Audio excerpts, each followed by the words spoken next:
E aí pessoas, tudo bem com vocês? Eu sou Maru Mari, sejam bem-vindos a mais um vídeo. No vídeo de hoje vai ser um vídeo um pouco diferente. Vou falar sobre os meus 10 livros favoritos da vida, até o momento pelo menos. Então, bora lá. Antes de começar, não se esqueça de se inscrever no canal, de curtir o vídeo, enfim, fazer essas coisas que tem que fazer no YouTube. Vamos ajudar quem tá começando? Vamos começar por um que eu tenho literalmente uma tatuagem dele, então pra vocês verem o quanto que ele me marcou, que é nada mais nada menos que A Vida Invisível, de Ed La Rue. Esse livro aqui, ele vai contar a história da Ed, que ela é uma mulher que se passa na França em 1700 e pouquinho, e a Ed, ela tem que se casar, né, como todas as mulheres daquela época, ela tem que se casar, e ela não quer isso, ela quer viver a vida, conhecer lugares novos, então ela meio que suplica isso e acaba fazendo um pacto com um ser escuro, não é muito falado o que ele é, não sabe se ele é um demônio, não sabe, e ela acaba vivendo pra sempre. Só que tem um porém, quando a pessoa literalmente vira de costas pra ela, ou vice-versa, a pessoa esquece completamente que ela existe. Então a Ed, ela não pode deixar nenhuma marca na face da terra que ela existe.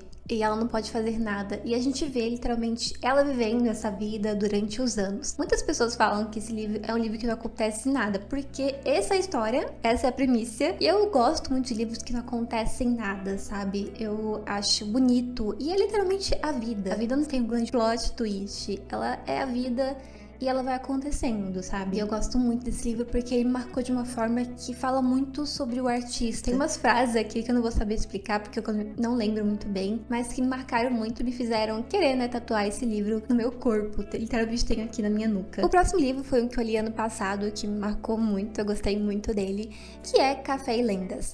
Café e Lendas, ele é aquele livro cozy, né, tipo, aconchegante, e eu achava que eu não ia gostar desse livro, mas eu acabei gostando muito. Ele conta a história da Vivi. Da Vivi?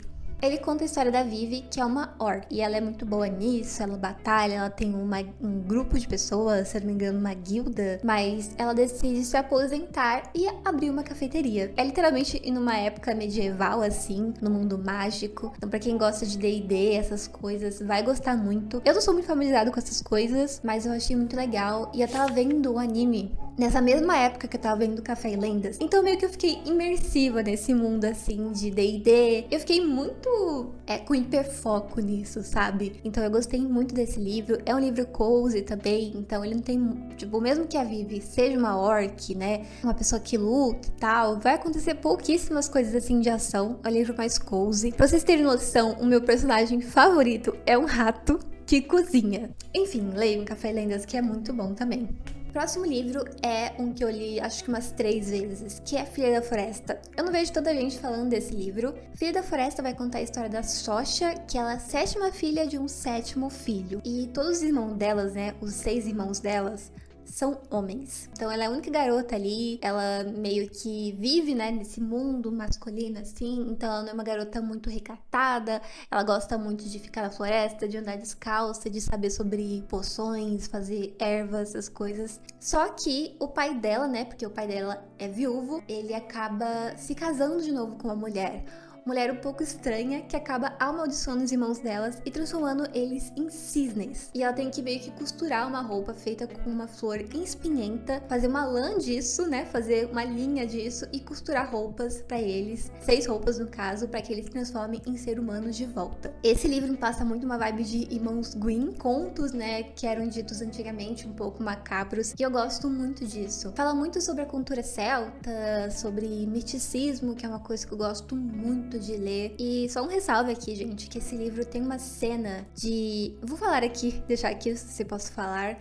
mas que tem gatilhos aqui que podem acontecer, então tomem cuidado, porque eu não vi ninguém falando que tinha gatilho esse livro, me peguei muito de surpresa, assim. E eu li e chorei muito, então esse livro me marcou muito. Vamos falar de um brasileiro, né, que eu acho que não vai aparecer muito aqui, mas que é Tudo é Rio, de Carla Madeira. O que dizer desse livro, né, gente? Todo mundo leu, ficou impactado com esse livro, e simplesmente não tinha como deixar de fora esse livro, porque quando eu li ele me marcou muito, me fez querer, né, ler livros brasileiros, ler cada vez mais livros brasileiros. A literatura brasileira é muito boa e é incrível o quanto que os autores brasileiros conseguem contar histórias em páginas pequenas, né? Os livros que eu li aqui, que eu mostrei pra vocês, tem 200, 300 páginas, e livros brasileiros geralmente têm menos páginas páginas e mesmo assim conta histórias incríveis. E eu fiquei com muita vontade de ler livros brasileiros e com certeza se eu voltar a ler, né, porque eu pretendo voltar a ler, ler com certeza mais livros brasileiros. Esse livro vai contar a história de um casal que a gente vê desde o relacionamento deles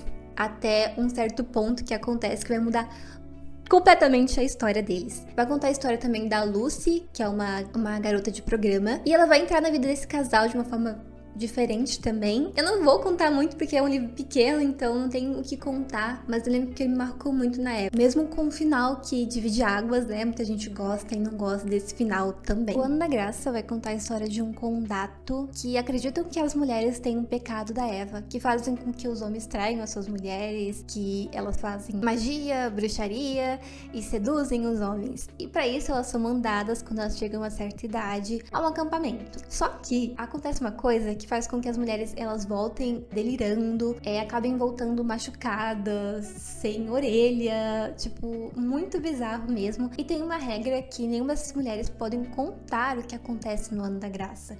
Então elas não sabem, ninguém sabe o que acontece lá, por que elas voltam ou sequer não voltam. Porque em volta desse acampamento tem uns predadores que caçam essas meninas quando elas saem do acampamento. Mas por que elas saem do acampamento? E esse livro é um livro único e, gente, sério, eu amei muito esse livro. Ele é um dos meus livros favoritos, assim. Ele tem essa vibe um pouco estranha, mas eu recomendo muito pra vocês. É um livro que fala muito sobre as mulheres se unindo por um bem maior e também todo esse misticismo que também tem a ver, né, com a bruxaria, que aconteceu muito naquela época em que as mulheres eram colocadas em fogueiras, perseguidas também por simples fato de elas saberem mais. Herdeiras do Mar vai contar histórias sobre meninas coreanas conhecidas como... Elas tinham esse nome porque elas pescavam, né? Elas pescavam sem uso de vara, sem uso de corda.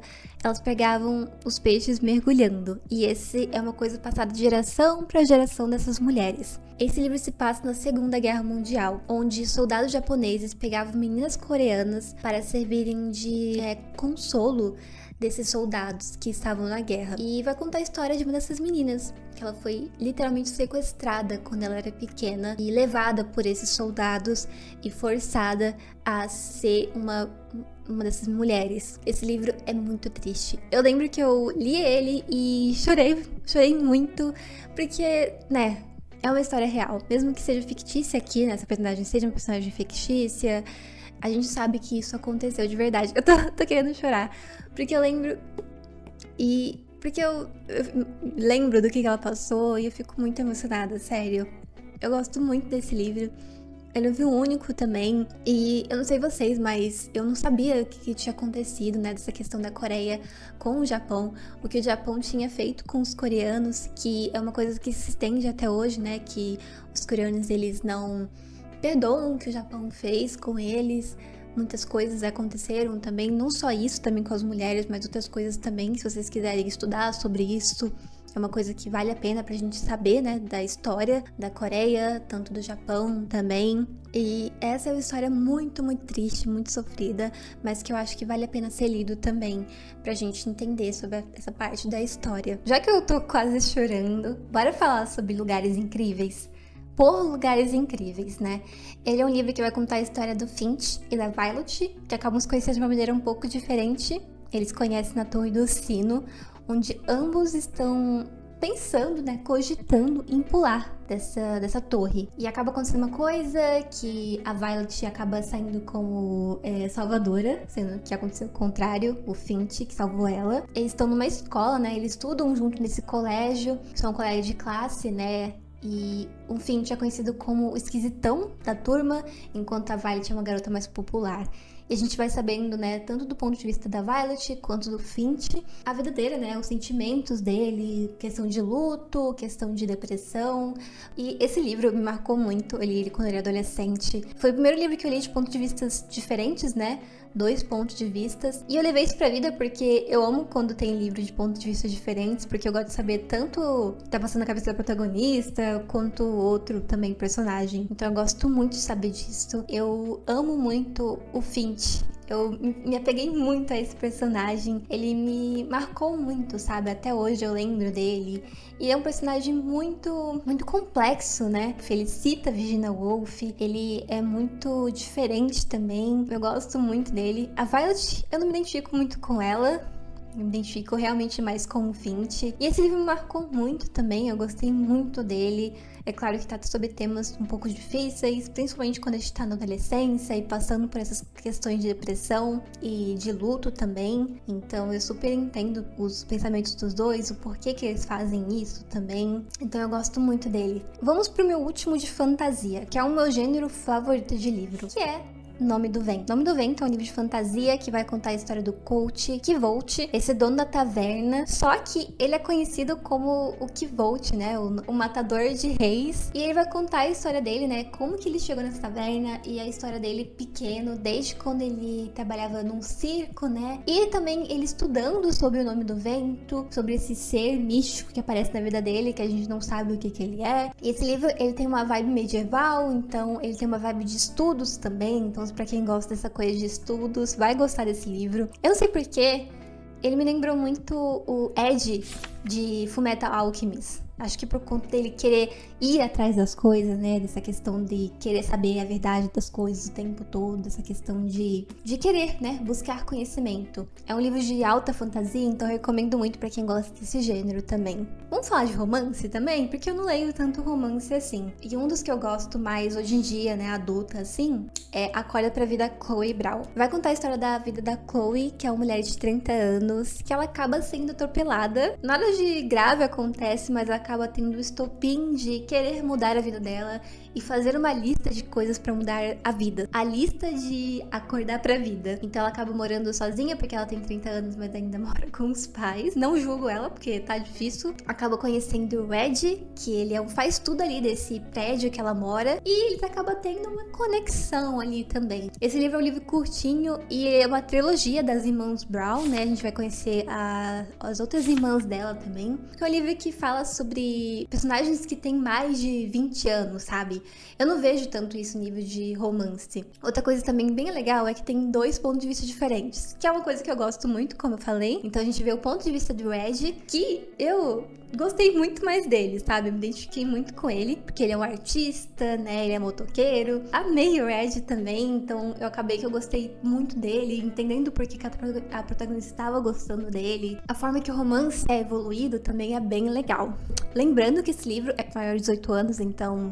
Agora vamos pro meu 10º e último da lista. Não podia deixar ele, que é A Pequena Coreografia do Adeus. Vai contar a história da Júlia, que é uma menina que ela sofre agressões da mãe dela. E a gente vê a Júlia tanto pequena quanto uma adulta que sofreu essas agressões, que sofreu essa negligência familiar, tanto da mãe dela quanto do pai dela também. E como ela é uma menina muito reclusa, como que ela é uma adulta, né, perante todas essas coisas que ela viveu. E a gente acaba, né, também tendo a questão da mãe dela, né? Por que ela é assim? E também o pai dela também. Esse livro aqui da Aline Bay, ele é contado de uma forma um pouco diferente, né? As frases são uma pequena cantiga, que é uma coisa que me faz muito gostar desse livro. A forma que é contada, isso é uma coisa muito diferente, muito bonita e lírica também. Muito crua também de ser dito. Eu ainda preciso muito ler o outro livro dela, né? Que é O Peso do Pássaro Morto. Mas esse com certeza aqui, no momento, é o meu favorito da Aline Bay. E é isso, gente. Eu espero muito que tenham gostado desse vídeo. Foi um vídeo um pouco diferente, mas eu amo ler e eu quero muito voltar a ler e trazer mais sobre isso aqui no canal. Não falando sobre livros assim, mas também trazendo mais vlogs de leitura, quem sabe mais pra frente. E é isso. Eu espero muito que tenham gostado desse vídeo. Um beijo e bye!